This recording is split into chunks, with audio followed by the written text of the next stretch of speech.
Hello friends, welcome to cam learn P में आप सभी का स्वागत है। आई होप सिमेट्री की ये सीरीज़ एक्स्ट्रा सीरीज़ आपको पसंद आई होगी और उसके ऊपर से आपने बहुत सारा सीखा होगा, नॉलेज गेन किया होगा। आज हम सीखने वाले हैं इम्प्रॉपर एक्सिस ऑफ सिमेट्री, यानी कि सिमेट्री की एक और नई टाइप, और उसे हम इंडिकेट करते हैं एसएन से। एसएन से इंडिकेट करते हैं इम्प्रॉपर एक्सिस ऑफ सिमेट्री। अब इम्प्रॉपर एक्सिस ऑफ सिमेट्री यानी कि यहीं पे आप नाम कह रहा है इम्प्रॉपर एक्सिस ऑफ सिमेट्री, यानी कि एक्सिस ऑफ सिमेट्री उसमें सबसे मोस्ट इम्पोर्टेंट पार्ट रहेगा। यानी कि अगर अभी तक आपने मेरा प्रीवियस वीडियो नहीं देखा है एक्सिस ऑफ सिमेट्री वाला या प्लेन ऑफ सिमेट्री वाला, तो यहाँ पे आपको 100% दिक्कत आने वाली होगी और आगे आएगी। तो अगर ऐसा आप नहीं चाहते कि यहाँ पे आपको सीखने में प्रॉब्लम हो, तो प्लीज़ प्रीवियस वीडियो देख लो, तो आपको इम्प्रॉपर एक्सिस ऑफ सिमेट्री में प्रॉब्लम ना हो, सीखने में दिक्कत ना हो। अगर आपने तो अभी तक मेरा ये प्रीवियस वीडियो नहीं देखा है एक्सिस ऑफ सिमेट्री और प्लेन ऑफ सिमेट्री वाला, तो डिस्क्रिप्शन में लिंक दी गई है, वहाँ से आप देख लो तो आपको पता चल जाएगा। अब इम्प्रॉपर एक्सिस ऑफ सिमेट्री क्या है?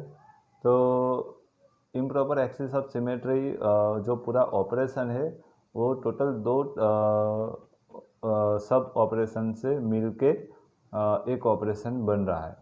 अब सबसे पहले तो डेफिनेशन देख लेते हैं improper axis of symmetry. Improper axis of symmetry यानी कि rotation about 360 degree divide by N axis followed by reflection throughout a plane perpendicular to axis of rotation. After this, we will get some position before rotation. Thus, improper rotation is a two-stage operation. Appropriate rotation Cn followed by reflection in a perpendicular plane sigma, यानी कि sigma Cn is equal to Sn, या एक और चीज़ कह सकते हैं कि reflection in a perpendicular plane sigma follow by a proper rotation, यानी कि Cn, यानी कि उसे इंडिकेट करना है हमें, तो Cn sigma equal to Sn। इसे हम कहते हैं इम्प्रॉपर एक्सिस ऑफ सिमेट्री। अब मुझे ये पूरा चीज़ याद नहीं रखनी है, तो पूरा एक शॉर्ट लाइन में कहे तो क्या कहे, rotation follow by the perpendicular reflection यानी कि सिग्मा Cn, या reflection follow by the perpendicular rotation यानी कि Cn सिग्मा। अब ये कैसे आया, कैसे लिखा? तो यहाँ पे हम लोग लिख रहे हैं rotation follow by perpendicular reflection, यानी कि रिफ्लेक्शन है, रिफ्लेक्शन यानी कि सिग्मा, एंड रोटेशन यानी कि Cn। तो रिफ्लेक्शन लिखा हमने, सॉरी यहाँ पे आएगा सबसे पहले तो रिफ्लेक्शन है यानी कि सिग्मा आएगा, ओके। देन उसके बाद है रोटेशन यानी कि Cn आएगा यहाँ पे ऐसे। अब ऐसा मैंने क्यों लिखा? तो यहाँ पे मैथमेटिक्स का रूल्स यहाँ पे सबसे पहले हम देख लेंगे कि मैथमेटिक्स का रूल्स क्या होता है। कि सिंपल एक रूल्स है यहाँ पे, कोई भी, फॉर एग्जांपल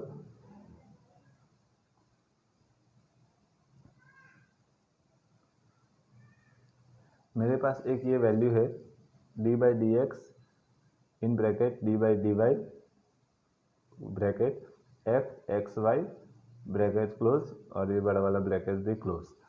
अब इसमें मुझे ये जो मेरी ये वैल्यू है एफ एक्स वाई, उसमें दो डिफ्रेंशिएट करने हैं। एक तो डी बाई डी वाई से करना है डिफ्रेंशिएट, और डी बाई डी एक्स के डिफ्रेंशिएट करना है। अब उसे मुझे सॉल्व करना है, तो मुझे सबसे पहले स्टार्ट कहाँ से करना पड़ेगा? राइट साइड से, यानी कि ये जो वैल्यू है उसका सबसे पहले डिफ्रेंशिएट करना पड़ेगा डी बाई डी वाई से। जो भी आंसर आएगा आपका उसे डिफ्रेंशिएट करना है डी बाई डी एक्स से, यानी कि सबसे पहले मैंने स्टार्ट कहाँ से किया? राइट साइड से। वैसे ही यहाँ पे है, ये जो आपकी लाइन है उसमें जो सबसे पहले राइट साइड में जो आता है वो हमें सबसे पहले ऑपरेट करना पड़ेगा, यानी कि रिफ्लेक्शन यानी कि plane of symmetry sigma, then rotation यानी कि सी एन। वैसे ही यहाँ पे reflection follow by the rotation, यानी कि रोटेशन यानी कि आएगा आपका सी एन, देन रिफ्लेक्शन यानी कि प्लेन ऑफ सिमेट्री सिग्मा। ऐसे हम कैलकुलेट करेंगे और उसे ऐसे ही कोई भी मॉलिक्यूल में इम्प्लीमेंट करेंगे। You can see here CH4 methane, हमारे पास CH4 मीथेन मॉलिक्यूल प्रेजेंट है।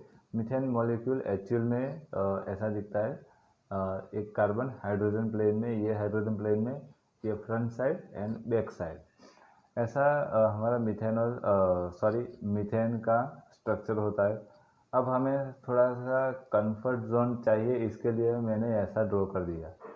सेम है तो यही, सिर्फ ये वाला जो मॉलिक्यूल है, स्ट्रक्चर है, उसे मैंने थोड़ा सा ऐसे ऊपर कर दिया, तो ऐसे दिखेगा। यानी कि एक ये फ्रंट साइड, ये बैक साइड, ये दोनों प्लेन में। अब मुझे यहाँ पे एसएन चाहिए, यानी कि इम्प्रॉपर एक्सिस ऑफ सिमेट्री चाहिए। अब उसके लिए दो प्रोसीजर है, एक तो मैं उसमें सिग्मा सी एन लगाऊँ या उसमें सी एन सिग्मा लगाऊँ। दोनों में से कोई एक लगाऊँ, दोनों में से आप कोई भी लगा लो, आंसर सेम ही आएगा। हम दोनों से ट्राई करेंगे। सबसे पहले हम लोग ट्राई करेंगे ये वाले सिग्मा सी एन, यानी कि सबसे पहले मुझे उस पर ऑपरेशन करना पड़ेगा राइट साइड वाला, यानी कि सी एन, यानी कि रोटेशन मुझे सबसे पहले यहाँ पे ट्राई करना पड़ेगा। यानी कि यहाँ पे मैं ट्राई करूँगा C4, ठीक है, ये Z है, अभी Z आप भूल जाओ, Q है कैसे है। C4 में ट्राई करूँगा। अब C4 क्यों ट्राई करूँगा मैं, तो यहाँ पे आप देख सकते हो कि अगर मैं यहाँ से रोटेशन कर रहा हूँ तो कार्बन तो मेरा ऑलरेडी मूव नहीं करेगा। कितने एटम मूव कर रहे हैं यहाँ पे, तो 1 2 3 4, 4 एटम मूव हो रहे हैं, यानी कि नंबर ऑफ एटम जो मूवेबल एटम है वो कितने हैं, 4।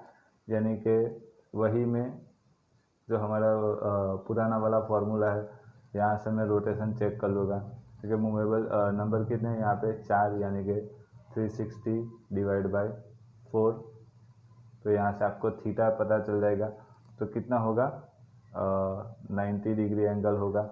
यानी कि मुझे 90 डिग्री के रोटेशन देने पड़ेंगे। अब 90 डिग्री रोटेशन करना पड़ेगा, यानी क्या कि अगर आपका कोई भी मॉलिक्यूल होता है, ठीक है, अगर आपका कोई भी मॉलिक्यूल होता है, उसमें अगर हॉरिजॉन्टल होता है तो वो वर्टिकल हो जाता है, और वर्टिकल होता है तो हॉरिजॉन्टल हो जाता है। या फिर अगर प्लेन में होता है तो क्या होता है, प्लेन में होता है तो वो वर्टिकल हॉरिजॉन्टल हो जाता है। एकदम इजी एग्जांपल में यहाँ पे ले लेता हूँ। फॉर एग्जांपल ऐसे है, ये फ्रंट साइड है और ये बैक साइड है। अगर मुझे 90 डिग्री रोटेट करना है, सॉरी सबसे पहले 180 डिग्री ले लेता हूँ। अब 180 डिग्री रोटेट करूँगा तो क्या होगा, यहाँ से ऐसे रोटेट होगा, देखो ये पूरा 180 डिग्री रोटेट, यानी कि जैसा था वैसा ही, सिर्फ आपके जो एटम थे, वो जो बैक साइड वाला एटम था वो फ्रंट साइड आ गया, फ्रंट साइड वाला बैक साइड चला गया। ऐसा हुआ, ये आपके 180 डिग्री रोटेशन हुआ। बट अब मुझे 90 डिग्री रोटेट करना है, यानी कि 180 का हाफ, यानी 180 डिग्री का हाफ होगा तो क्या होगा, ऐसे होगा। यानी कि आप देखो, ये जो फ्रंट साइड वाला था, ये वाला जो फ्रंट साइड वाला था वो चला गया प्लेन में, ठीक है, और ये जो बैक वाला था, ये वाला, वो भी चला गया प्लेन में। ओके, वैसे ही अगर ऐसे प्लेन में है, अगर प्लेन में होता है तो क्या होगा, 180 डिग्री रोटेट करूँगा तो ये पूरा रोटेट हो जाएगा ऐसे, यानी कि सिर्फ एटम चेंज हो गए, ये जो एटम है वो इस तरफ चला जाएगा, ये एटम उस तरफ चला जाएगा। बट अगर मुझे 90 डिग्री रोटेट करना है, मुझे यहाँ पे ऐसा है और 90 डिग्री रोटेट करना है तो क्या होगा, ठीक है। पता चला कि क्या हुआ, ये जो यहाँ पे प्लेन में था वो फ्रंट साइड आ गया और ये जो यहाँ पे था प्लेन में वो बैक साइड चला गया।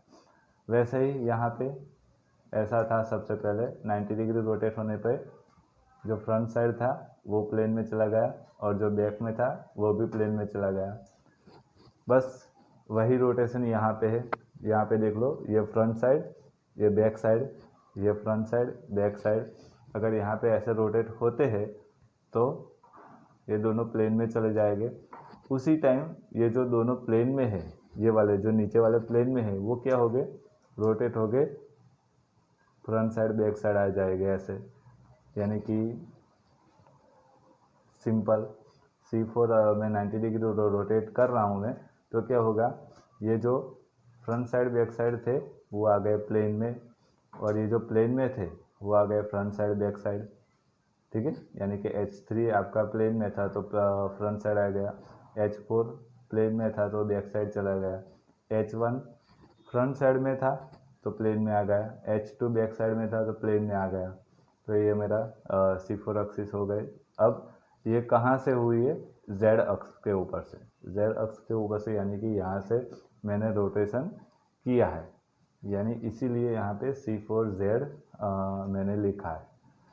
C4Z कहाँ से आया है, कैसे होता है, अगर आपको यहाँ पे पता नहीं चलता है तो कोई बात नहीं, मैं नेक्स्ट वीडियो बनाऊँगा जिसमें X अक्ष, Y अक्ष और Z अक्ष के ऊपर से ही हम लोग काम करेंगे कि ये एक्सेस के ऊपर से हम कैसे रोटेशन करें, कैसे प्लेन ऑफ सिमेट्री रखें तो क्या दिखेगा, वो हम नेक्स्ट वीडियो में देख लेंगे। अब यहाँ पे मैंने सबसे पहले रोटेशन तो कर लिया, उसके बाद है प्लेन ऑफ सिमेट्री यानी कि सिग्मा, यानी कि इसके ऊपर से मुझे परपेंडिकुलर प्लेन रखना है। किसके, CN के परपेंडिकुलर प्लेन रखना है। CN यानी कि कौन सा है, Z एक्सिस है, Z अक्ष के परपेंडिकुलर कौन सा होगा, XY। अब Z अक्ष के ऊपर परपेंडिकुलर XY है, वो कैसे पता चलेगा, तो सिंपल है, एक आपकी ये Z अक्ष है ऐसे, ठीक है, Z अक्ष ऐसे ऊपर होगी, X अक्ष ऐसे होगी, यानी कि ये 90 डिग्री का एंगल बन जाएगा, और Y अक्ष कैसे होगी, ऐसे, यानी कि यहाँ भी 90 डिग्री एंगल बन जाएगा। तीन के बीच में 90 डिग्री का एंगल हो जाएगा। अगर पता नहीं चलता है तो कोई बात नहीं, जो मेरा नेक्स्ट वीडियो होगा उसमें आपको पता चल जाएगा और उसमें प्रैक्टिस भी हो जाएगी SN की। तो यहाँ पे Z अक्ष है, उससे परपेंडिकुलर यानी कि ये वाली Z अक्ष है तो परपेंडिकुलर यही होगी, ऐसे ही, ठीक है। अगर ऐसे प्लेन में रखता हूँ तो क्या होता है, अगर ऐसे प्लेन रखता हूँ मैं तो मुझे रिफ्लेक्शन ऐसे देखने को मिलेगा, यानी कि यहाँ पे जो फ्रंट साइड पे यहाँ पे ऐसे दिख रहा है वो ऊपर की साइड दिखेगा यहाँ पे, और ये बैक साइड है यहाँ पे तो यहाँ पे ऊपर की साइड दिखेगा। वैसे ही ये प्लेन में है तो यहाँ पे नीचे दिखेगा, ठीक है, जो यहाँ पे दिख रहा है। यहाँ पे प्लेन रखने के बाद ये जो नीचे है वो ऊपर की साइड दिख रहा है और जो ऊपर है वो नीचे की साइड, यानी कि ऐसा दिख रहा है, ठीक है। अब दोनों मैंने ऑपरेशन लगा दिए, CN लगा दिया, प्लेन ऑफ सिमेट्री लगा दिया, ठीक है। अब क्या हुआ कि हमें चेक करना है कि ये जो मेरा सबसे पहले जो मेरा स्ट्रक्चर था, मॉलिक्यूल था, वैसा ही इक्विवेलेंट स्ट्रक्चर मुझे मिल रहा है कि नहीं मिल रहा है, वो हमें चेक करना है। अगर मिल रहा है तो उसमें SN प्रेजेंट है, अदरवाइज एब्सेंट है। तो यहाँ पे आप देख लो कि यहाँ पे फ्रंट साइड पे हाइड्रोजन था तो यहाँ पे भी फ्रंट साइड पे हाइड्रोजन ही है, बैक साइड पे हाइड्रोजन है तो बैक साइड पे हाइड्रोजन, प्लेन में हाइड्रोजन तो प्लेन में हाइड्रोजन, ठीक है। नंबरिंग से हमें कोई मतलब नहीं है, नंबरिंग सिर्फ हमारे लिए है कि भाई हाइड्रोजन कहाँ पे जा रहा है, कैसे मूव हो रहा है, इसके लिए हमने नंबरिंग किया है। अदरवाइज नंबरिंग की हमें ज़रूरत नहीं है, कोई भी मॉलिक्यूल में नंबरिंग नहीं होता है, ठीक है। सिर्फ हाइड्रोजन के प्लेस पे हाइड्रोजन होना चाहिए, जो भी एटम होता है उसके प्लेस पे वही एटम होना चाहिए, दूसरा कोई एटम नहीं होना चाहिए, तो मॉलिक्यूल इक्विवेलेंट होता है। तो यहाँ से हमें पता चलता है कि ये दोनों मॉलिक्यूल एक दूसरे के इक्विवेलेंट है, यानी कि इसमें Sn प्रेजेंट है। अब Sn कौन सा होगा वो हमें पता करना पड़ेगा। तो यहाँ से पता चल जाएगा कि हमने रोटेशन के कितने किए हैं, C4, यानी कि 90 डिग्री का रोटेशन किया है हमने, तो उसमें Sn प्रेजेंट होगा S4। ठीक है, यानी कि जितना भी नंबर ऑफ रोटेशन होते हैं वही number of improper axis of symmetry present होता है, यानी कि आपका जो मीथेन है CH4 उसमें S4 प्रेजेंट होता है। एक यहाँ से हमने देख लिया। अब यहाँ से देख लो कि सबसे पहले हमें प्लेन ऑफ सिमेट्री रखनी है। तो यहाँ से अगर मैं प्लेन ऑफ सिमेट्री रखता हूँ तो मुझे क्या दिखेगा, ये जो फ्रंट साइड है वो नीचे दिखेगा, बैक साइड है वो नीचे दिखेगा, यानी कि ऐसा दिखेगा प्लेन ऑफ सिमेट्री रखने के बाद।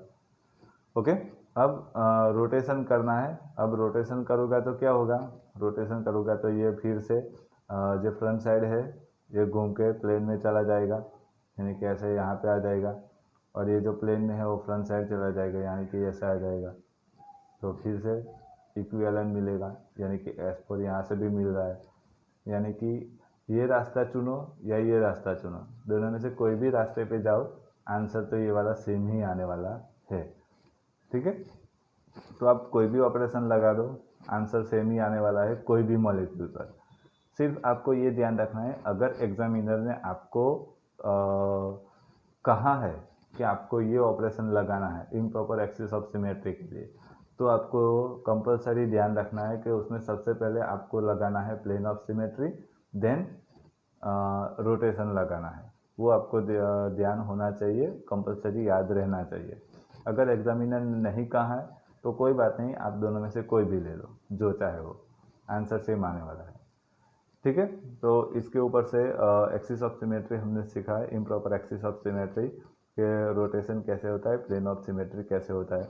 अगर आपको अभी तक यहाँ पे पता नहीं चला है तो कोई बात नहीं, नेक्स्ट वीडियो में और थोड़ी ज़्यादा प्रैक्टिस हो जाएगी, उसके ऊपर से आपको पता चल जाएगा।